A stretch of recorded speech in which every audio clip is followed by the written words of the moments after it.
সত্যি সত্যি জীবনকে এনজয় করতে গেলে পারে মানুষকে ভালোবাসতে হবে, পাগলের মতো ভালোবাসতে হবে। এই মানুষের মধ্যে দ্বিধা, দ্বন্দ্ব, ভয়, স্বার্থপরতা সব আছে, তবু ভালোবাসতে হবে। কারণ মানুষই মানুষকে দুর্দিন থেকে সুদিনের দোরগোড়ায় পৌঁছে দেয়। নকশালবাড়ি আন্দোলনের নেতা কমরেড আজিজুল হক, লাল সালাম। সাথী আমাদের নেতা, আমাদের তোমায় জানাই লালে লাল লাল সালাম। একটা মানুষ যে কখনো আপোষ করবে না, কোনো অবস্থাতেই করবে না, অনেক ছোটবেলায় যখন ক্লাস 7 এই রাষ্ট্রটা কি শ্রেণী চরিত্র কলকাতায় করেছেন, সেটা একেবারে অকপটে এবং সপাটে বলার মতন লোক যে কজন ছিলেন তাদের মধ্যে থেকে একজন আজিজুল।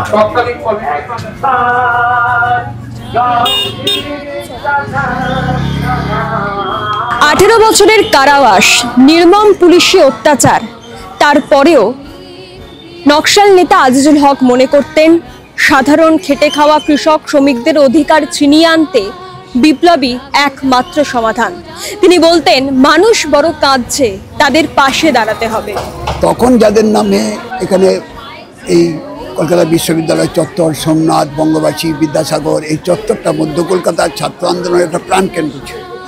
তখন যাদের নামে এখানকার ছাত্রদের মধ্যে একটা উদ্বিগ্নতা তৈরি হতো, চঞ্চলতা তৈরি হতো, তার মধ্যে একজন আজিজুল হক ছিল। স্বাভাবিকভাবেই আজিজুল হক, আর আমি যেহেতু শিয়ালদা চত্বরেই রাজনীতি করেছি, সোমনাথ কলেজের ছাত্র হিসাবে থাকতাম ওই চত্বরে, ফলে এই সংযোগ হয়েছিল।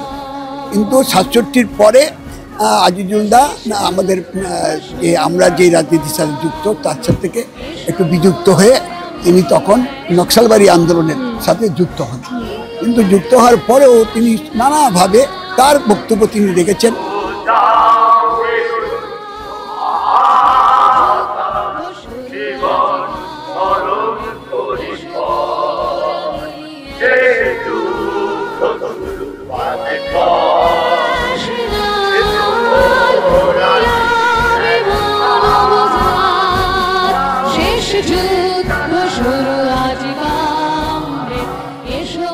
যখন আমাদের নন্দীগ্রাম বা সিঙ্গুর এইসব আন্দোলনে যখন একটা অংশ উগ্রপন্থার তারা তৃণমূলের সাথে যুক্ত হলো, তখন তিনি এর দিকে বিযুক্ত হয়েছে। তিনি ওখানে যাননি, তার অনেক বন্ধু বান্ধব কফি হাউসে আড্ডা মেরেছে, একসাথে কথা বলেছে। তখন কি সিপিএম এর বিরোধিতা করেছিলেন?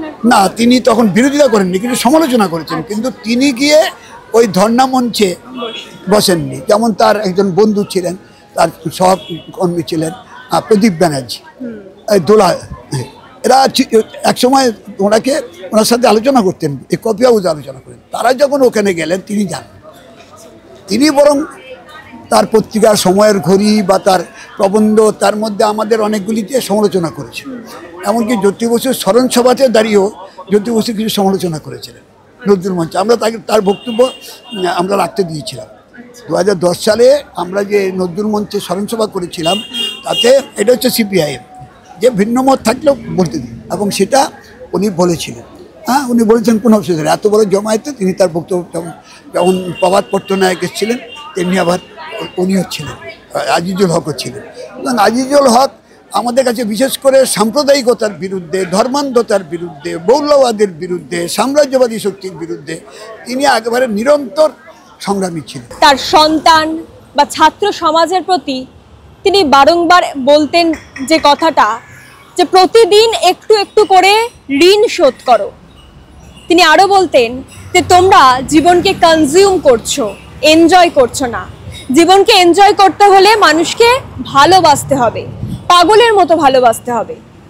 এই মানুষের মধ্যে দ্বিধা, দ্বন্দ্ব, স্বার্থপরতা সবই আছে, কিন্তু তাও মানুষকে ভালোবাসতে হবে, কারণ মানুষই মানুষকে সুদিন থেকে দুর্দিনের পথে নিয়ে আসে। তিনি বরাবরই কৃষকের ঋণ শোধ করা, বা এই যে আজকের আমরা যা খাচ্ছি, যে বাড়িতে রয়েছি বা যা যা ব্যবহার করছি, এর পিছনে কোথাও না কোথাও গিয়ে যে কারোর অবদান রয়েছে, সেটা মনে করাতেই তিনি তার সন্তান থেকে শুরু করে ছাত্র সমাজ প্রত্যেককেই বার্তা দিতেন আর বলতেন যে প্রত্যেক দিন একটু একটু করে ঋণ শোধ করতে হবে আর মানুষকে ভালোবাসতে হবে। আর বর্তমানে দাঁড়িয়ে গতকাল অর্থাৎ 2025 সালের 21শে জুলাই তিনি আমাদের ছেড়ে চলে গিয়েছেন, তিনি দেহত্যাগ করেছেন। তবে আজকের সমাজে সত্যি এই আজিজুল হকের মতন ব্যক্তিত্বের প্রচণ্ড অভাব রয়েছে।